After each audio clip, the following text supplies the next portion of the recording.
5 years ago, under his leadership, the Sierra Leone People's Party answered to the neighbor call to serve the nation.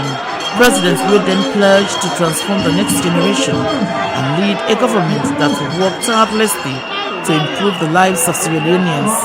It was an interesting moment at the Well of Parliament during the dissolution of the 5th Parliament of the Second Republic of Sierra Leone, as citizens lavished praises on the president by singing and dancing for his hard work and strong leadership for the past 5 years.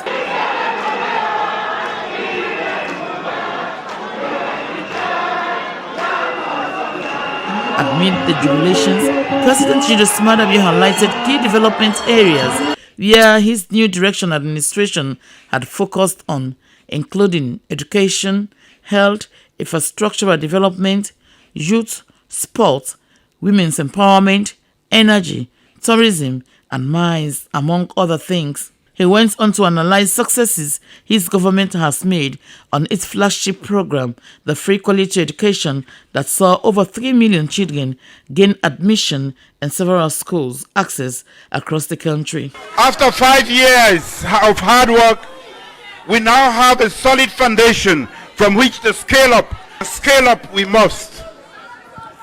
In a relatively short time, we have galvanized the significant support from partners and judiciously use our domestic resources to increase education funding to 4.1 trillion over the past 5 years.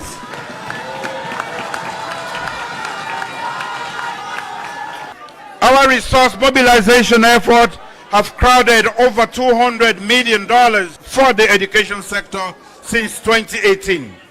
This investment has enabled us to support over 80% of schools with government subsidies. His government, according to the Commander-in-Chief, also inherited a dire national economic situation in 2018, characterized by elevated debt levels, poor public finance management, and declining GDP growth rate, sharply raising inflation and high levels of corruption. His government, he told Sierra Leoneans, has thus implemented a range of essential policy interventions and made numerous bold new investments over the past 5 years, as these have led to positive changes in several key sectors, which he noted impacted policies and available monitoring data. 5 years ago, under my leadership, the Sierra Leone People's Party answered the noble call to service by our nation's great people. We chose the path less traveled by committing to build the next generation instead of focusing on the next election.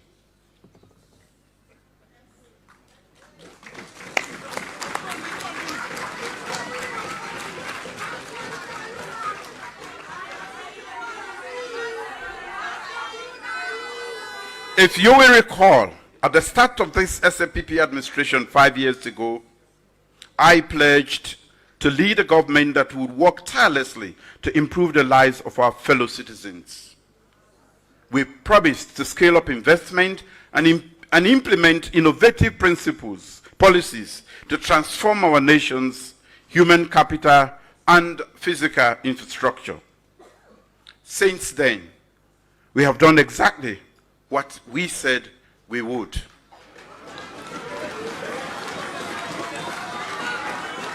The president disclosed that improving the health of this nation is another primary focus of his government, human capital development agenda, and it should be no surprise then that investment in healthcare were unprecedented. There has been increased annual budgetary allocation to health sector from 6% in 2018 to 11.6% in 2022, have constructed and rehabilitated 200 more health facilities, supported the specialist training of doctors in country, and recruited and trained over 5,000 more PIN code staff and an additional of over 8,000 community health workers recruited.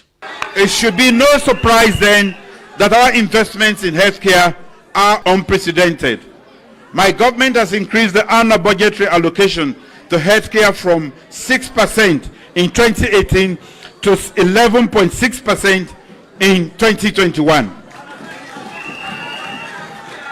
We have constructed or rehabilitated 200 more health care facilities, supported specialist training of our doctors in country, and recruited and trained over 5,000 more pin-coded staff and an additional 8,700 community health workers recruited, which is a 50% increase since 2018. President Julius Maada Bio said that international partners have applauded his government's pandemic preparedness and response because it was well structured, effective, and informed by science, as policy and actions also minimize fatalities, one of the lowest in Africa, and the social impacts of the pandemic on the poorest and most vulnerable of citizens. He said the social protection and safety nets implemented have continued supporting most vulnerable citizens throughout the crisis, as targeted cash transfers for livelihood sustenance was also initiated. He added the government secured additional grant financing of $30 million United States dollars from the World Bank for the Social Safety Nets project. The social protection and safety nets that we have implemented have continued supporting our most vulnerable citizens throughout the crisis through targeted cash transfers for livelihood sustenance.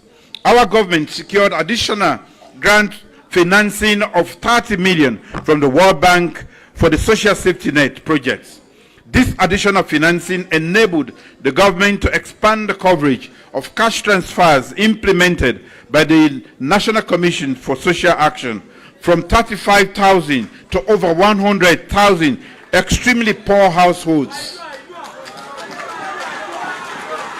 Speaker of the Fifth Parliament, Dr. Abbas Bundu, commended President Bio for his hard work and strong leadership during his first term in office. He revealed that the House had enacted over 70 bills into the law, and the most recent one is the Gender Equality and Women's Empowerment Act 2022. The Speaker highlighted that the New Direction Administration government also fulfilled most of its campaign promises, and which they are grateful for, especially the Free Quality Education Initiative. Mr. President, under your watch, we have benefited also from your exceptional gift of serenity, dexterity, and soft banter.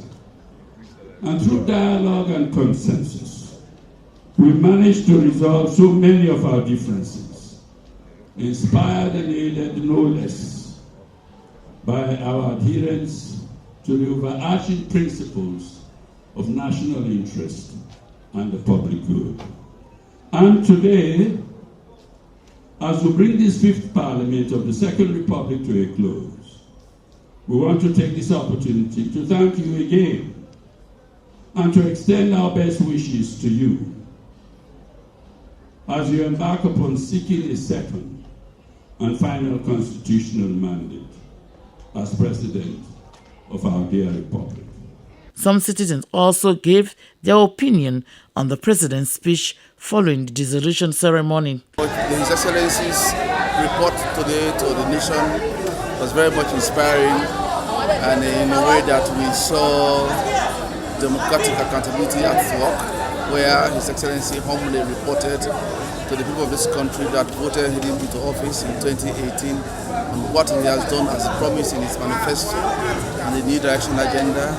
We have seen the gains we have made as a nation, that even the deaf can hear, the blind can see, and you can feel the development he's taken this country through across the country in a way that has been boundaryless. His work does not know any ethnic group, any region. We have all benefited from all what he has been doing as president of this country. Areas that are indisputable, for example, in the area of educating our children, empowering our girls to aspire to become bigger than what we have ever imagined as a nation. These are all excellent attributes that he has highlighted. And today, the dissolution of the Sierra Leone Fifth Parliament by His Excellency Dr. Julius Maada Bio, President of the Republic of Sierra Leone, we feel so refreshed that he was able to succeed all his manifesto, particularly the human capital development and his aspiration for the next 5 years. On my own sector, the petroleum downstream sector, he was able to dilate about the achievement in the downstream sector, how government is intervening to subsidize, to keep the petrol pump prices cushioned, to reduce the adverse impact of the Europe crisis. And also, all what we have achieved in this sector through the initiative of His Excellency the President is a signpost of what we want to transform the petroleum sector in Sierra Leone. Generally, I feel so, as a young man, I feel so refreshed, I feel so positive, I feel so hopeful. I think it was a full speech, and I'm sure the President was able to address almost all of the issues that needed to be addressed. And I'm sure in that speech he was able to indicate what he has delivered on and indication of his commitment to the nation. So I think it was a good speech. The document was tabled by the leader of government business, Honorable Martin Yuma. SABC TV News Eye in Freetown, Hawamosua reporting.